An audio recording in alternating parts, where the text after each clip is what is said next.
Hello बच्चों, कैसे हैं आप? एकदम मस्त। ओके। केमिस्ट्री पढ़ते रहें, घर पर रहें, सुरक्षित रहें और ऑनलाइन क्लास का आनंद लेते रहें। आप जानते हैं हम एल्कोहल की केमिकल प्रॉपर्टीज पढ़ रहे हैं।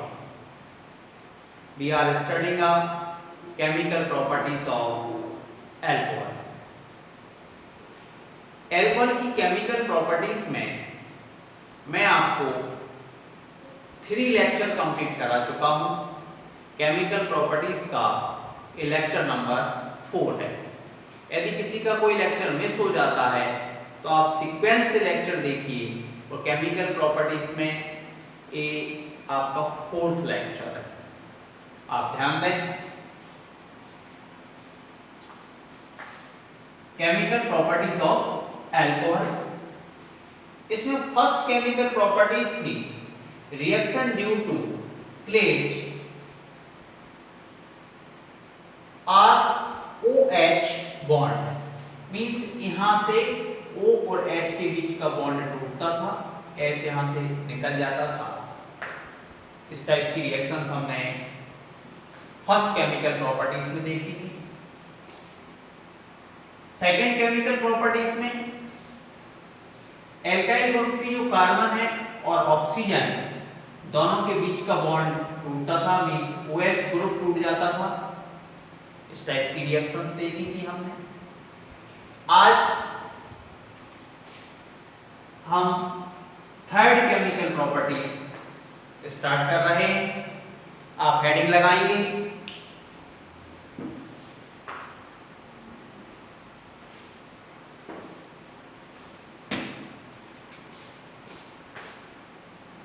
केमिकल प्रॉपर्टीज नंबर 3 है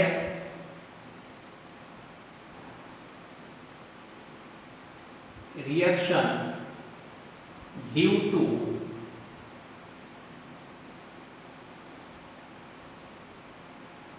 alkyl group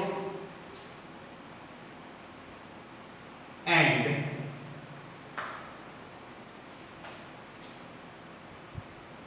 hydroxyl group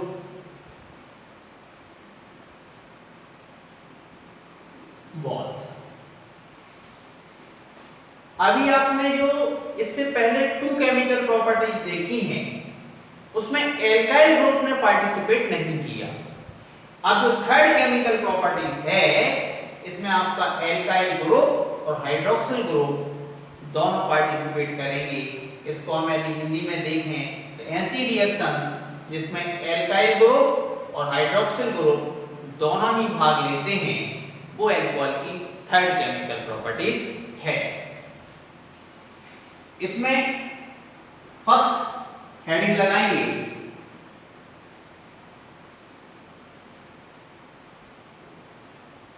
dehydration of alcohols. Dehydration of alcohols, इसको हम हिंदी में बोलते हैं निर्जलीकरण। डिहाइड्रेशन का मीन्स है निर्जलीकरण।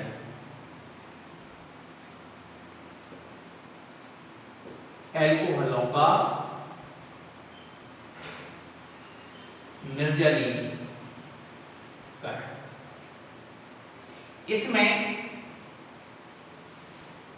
वाटर मॉलिक्यूल रिमूव होता है, मीन्स जल का अणु निकल जाता है, उसको हम निर्जलीकरण या डिहाइड्रेशन कहते हैं। आप ध्यान दें RCH2OH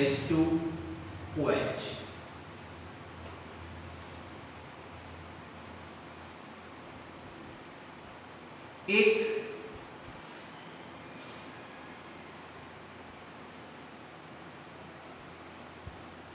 कॉमन एल्कोहल ले लिया मैंने, सॉरी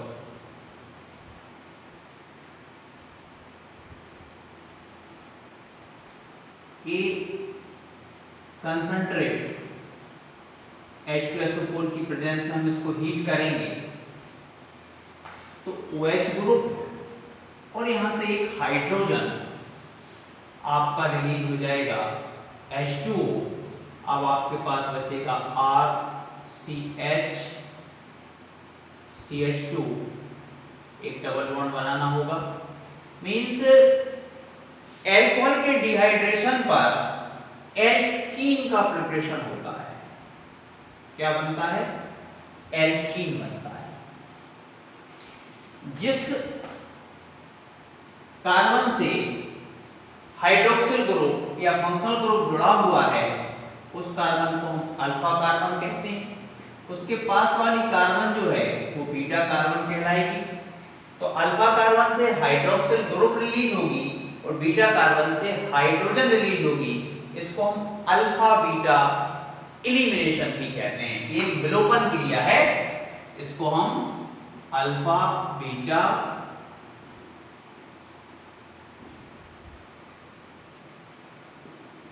एलिमिनेशन या विलोपन क्रिया भी कह सकते हैं।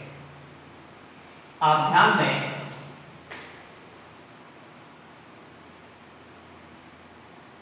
CH3 CH2OH, it's 1 degree alcohol. 1 degree, 2 degree, 3 degree alcohol के बारे में मैं आपको एल्कोहल की क्लासिफिकेशन वाले लेक्चर में बता चुका हूं। जिसको 1 डिग्री, 2 डिग्री, 3 डिग्री में कोई प्रॉब्लम हो वो मेरा एल्कोहल का इंट्रो, क्लासिफिकेशन और नेम वाला लेक्चर देख सकता है।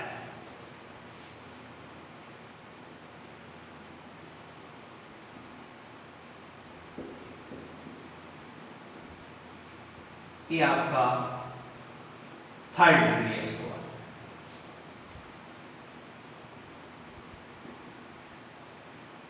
यहां आप रिएक्शन कराएंगे 90% H2SO4 के साथ 170 डिग्री सेल्सियस पर।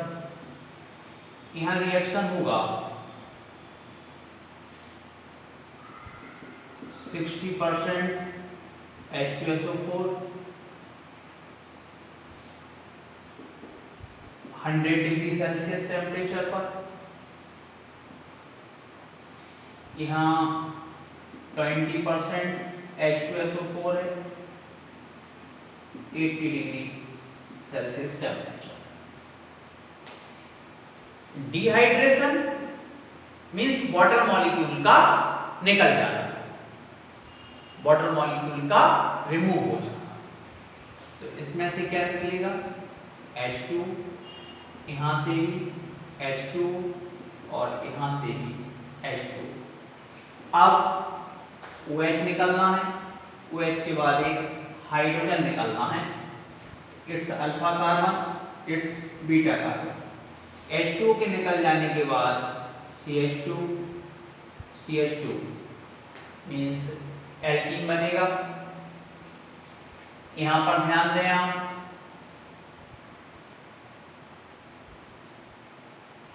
CH3 CH CH2, यहां भी आपका एल्कीन बनेगा। यहां से OH और एक H यहां से ले लेंगे हम, CH3 CH3 CH2, ये भी आपका alkene. Alkene alkene alkene means जब आप एल्कोहल का डिहाइड्रेशन कराएंगे इसकी प्रेजेंस में, H2SO4 की प्रेजेंस में, तो आपको एल्कीन मिलेगा और वाटर मॉलिक्यूल रिलीज हो जाएगा। आप ध्यान दें, 3rd डिग्री एल्कोहल 20% H2SO4 की प्रेजेंस में 80 डिग्री सेल्सियस पर एल्कीन बना लेता है, जबकि 2 डिग्री 60% H2SO4 100 डिग्री सेल्सियस पे बनाता है। 1 डिग्री 95% H2SO4 और 170 डिग्री सेल्सियस पर बनाता है। इससे आप ध्यान दें,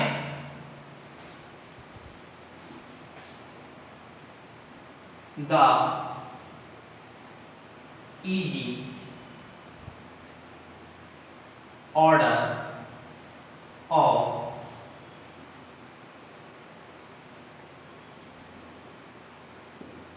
dehydration of different अल्कोहल्स। तो थर्ड डिग्री अल्कोहल जो है सबसे इजीली वाटर मॉलिक्यूल रिलीज करता है।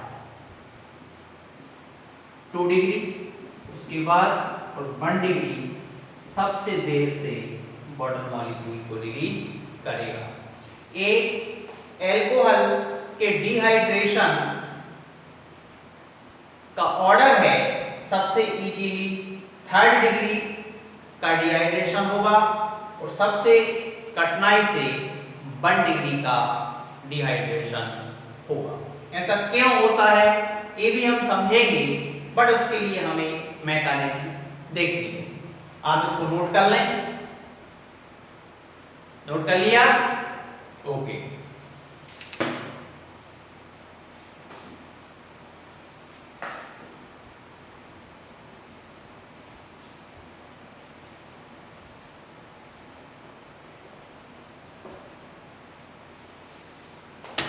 एक क्वेश्चंस देखते हैं हम, इसी से रिलेटेड है। CH3 CH CH2 CH3 OH। एक 2 डिग्री अल्कोहल, कितने डिग्री है? 2 डिग्री अल्कोहल। आप ध्यान दें प्रेजेंस किसकी होगी? H2SO4 की। इसको हीट भी करना होगा। मैंने अभी आपको बताया था कि जो डिहाइड्रेशन है वो एक एलिमिनेशन रिएक्शन है और हाइड्रोक्सिल ग्रुप जिस कार्बन से अटैच होती है उस कार्बन को हम अल्फा कार्बन कहते हैं और अल्फा कार्बन के पास वाली जो कार्बन है उसको हम बीटा कार्बन कहते हैं। तो इसके पास वाली ये कार्बन है बीटा है, इसके पास वाली कार्बन भी बीटा है। मैंने आपको अभी बताया था कि अल्फा कार्बन से हाइड्रोक्सिल ग्रुप रिमूव होता है और हाइड्रोजन जो है वो बीटा कार्बन से रिमूव होता है। अब यहां पे बीटा कार्बन 2 टाइप्स के हैं, आप ध्यान दें।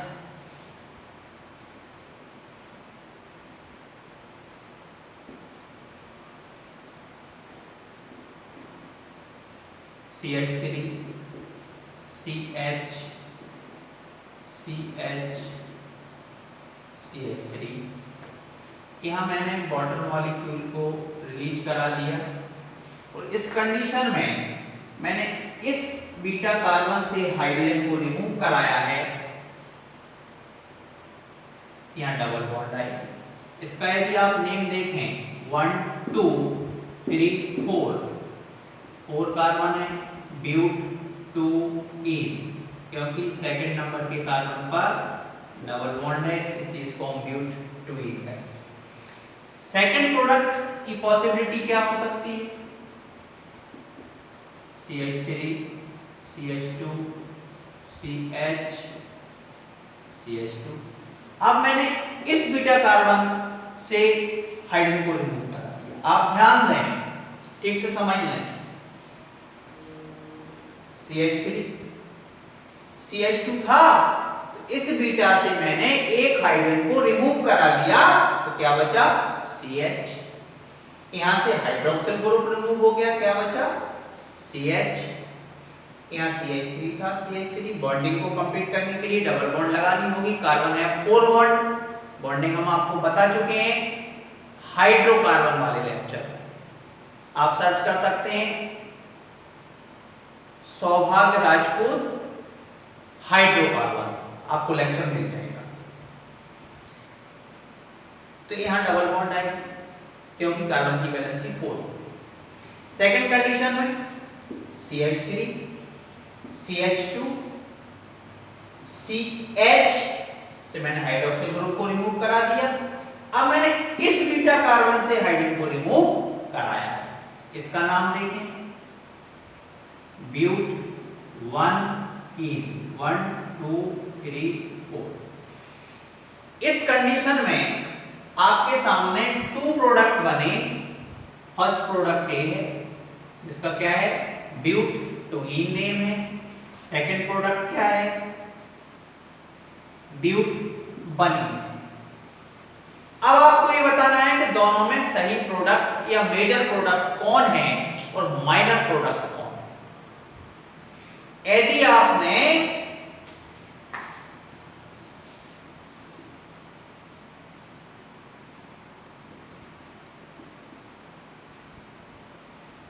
सेडजेफ रूल पढ़ा है, मैं आपको पढ़ा चुका सेडजेफ रूल, एलिमिनेशन रिएक्शंस मैंने पढ़ाई थी, वहां सेडजेफ रूल पढ़ा दिया है।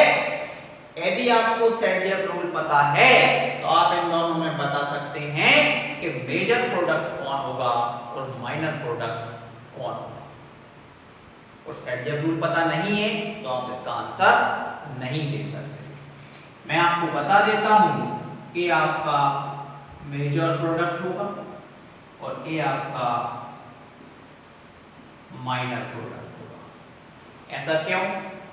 क्योंकि सेडजेफ रूल ये कहता है एलिमिनेशन में उस बीटा कार्बन से हाइड्रोजन रिमूव होगी जिससे बनने वाली एल्कीन मोर स्टेबलिश हो, ज्यादा स्थायी हो। तो ए वाली एल्कीन ज्यादा स्थायी है, मोर स्टेबलिश है, इसलिए मेजर प्रोडक्ट होगा और ये कम स्टेबल है, इसलिए माइनर प्रोडक्ट होगा। अब आपको डाउट हो सकता है कि कौन सा एल्कीन मोर स्टेबल होगा और कौन सा कम स्टेबल होगा। इसका सीक्वेंस भी मैंने आपको बताया था, सेडजेफ रूल पढ़ाया था। और आप एक और कॉन्सेप्ट देख लीजिए,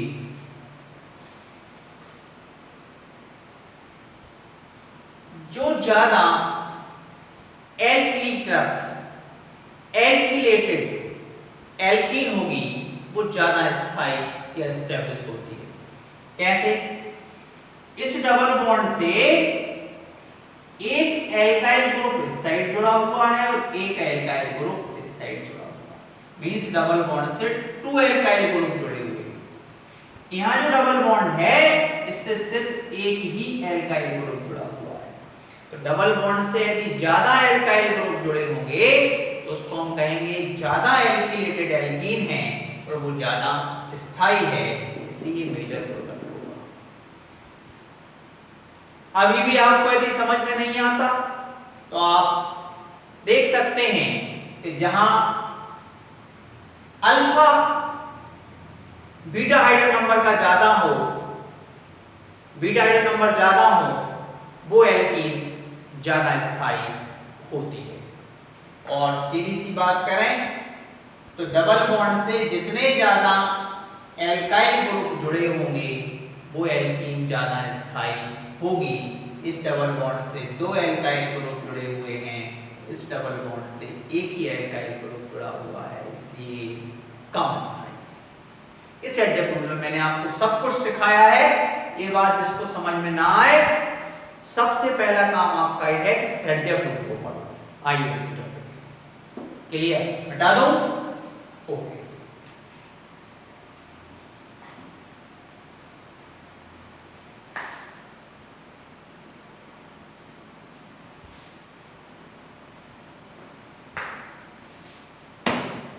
अब हम बात करते हैं मैकेनिज्म। इसकी मैकेनिज्म डिहाइड्रेशन ऑफ एल्कोहल की मैकेनिज्म।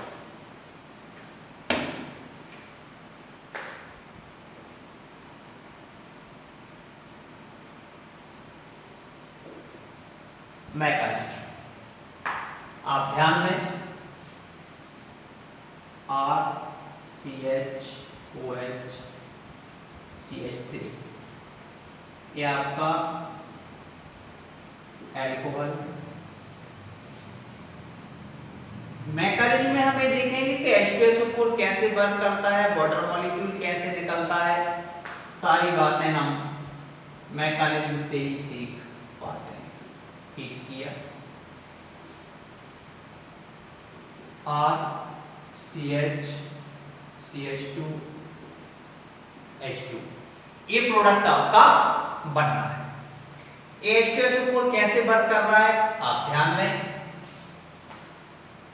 अब मैकेनिज्म में आपको स्टार्ट करा रहा हूं। H2SO4 एक एसिड है, एसिड प्रोटॉन डोनर होते हैं। H2SO4 क्या देगा, प्रोटॉन रिमूव करा देगा। अब प्रोटॉन एल्कोहल में उस प्लेस पर अटैक करेगा जहां इलेक्ट्रॉन की डेंसिटी ज्यादा होगी। तो आपका जो ऑक्सीजन है इसके पास 2 लोन पेयर है, तो ये प्रोटॉन इसके पास पहुंच जाएगा या इसकी ओर अट्रैक्ट हो जाएगा। अब आपका प्रोडक्ट क्या बनेगा, CH CH3OH2 और एक पॉजिटिव ग्रुप हो गया।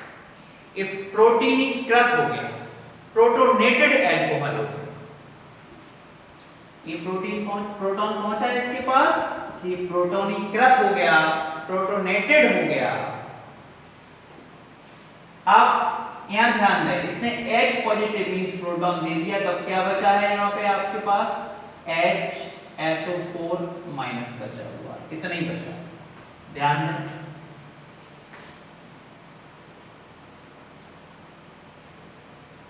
आप जानते हैं ऑक्सीजन जो है वो मोर नेगेटिव होता है, उसकी नेगेटिविटी ज्यादा होती है, बट यहां ऑक्सीजन कैसा हो गया, पॉजिटिव हो गया।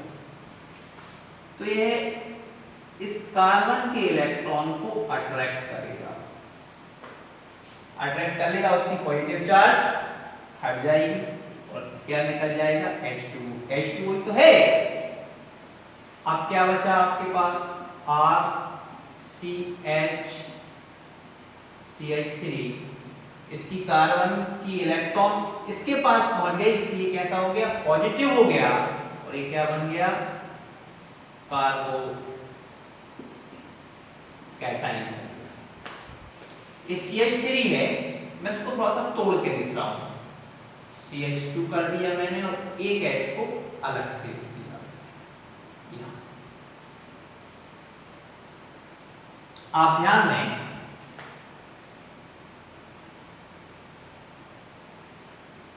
मैंने अभी आपसे कहा था कि H2SO4 ने एक प्रोटॉन रिलीज करा दिया, क्या बचा, HSO4 माइनस। तो आपके पास क्या है यहाँ, HSO4 माइनस है। ये जो हाइड्रोजन है ये अपना इलेक्ट्रॉन यहां से कर देगा। अब ये क्या बन गया, H पॉजिटिव बन गया, तो इसको क्या मिल जाएगा, H पॉजिटिव मिल जाएगा। कहां से मिल रहा है, यहां से। इन दोनों के मिलने से क्या बन जाएगा, H2SO4 बन जाएगा। H2SO4 क्यों बना, यहां H2SO4 वर्क कर रहा है एज अ कैटलिस्ट। किसकी तरह वर्क कर रहा है, कैटलिस्ट की तरह वर्क कर रहा है, उत्प्रेरक की तरह वर्क कर रहा है।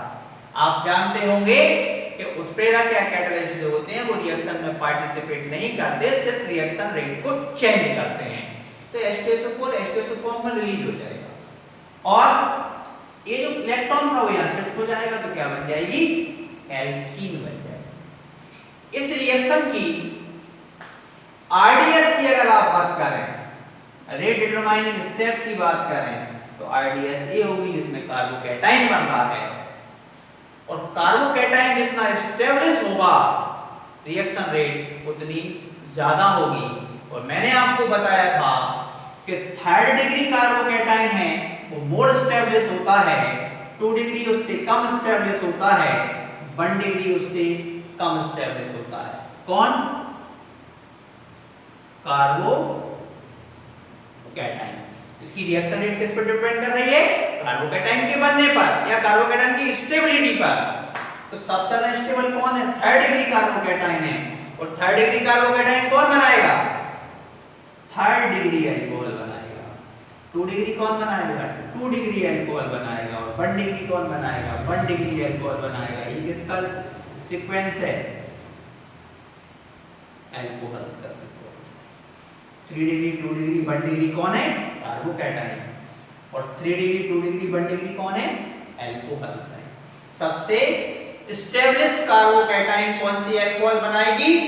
3 डिग्री एल्कोहल बनाएगी। इसीलिए सबसे इजीली डिहाइड्रेशन किसका होता है? 3 डिग्री एल्कोहल का होता है। इस मैकेनिज्म को इवन मैकेनिज्म या इवन एलिमिनेशन मैकेनिज्म भी कहते हैं। इस मैकेनिज्म को क्या कहते हैं? इवन मैकेनिज्म कहते हैं। आप इसको ठीक से समझने की कोशिश कीजिए। कोई डाउट रहे तो मुझे बताइए। आज के लेक्चर में इतना ही। कल फिर मिलेंगे, इसी टॉपिक को आगे बढ़ाएंगे। धन्यवाद। जय हिंद।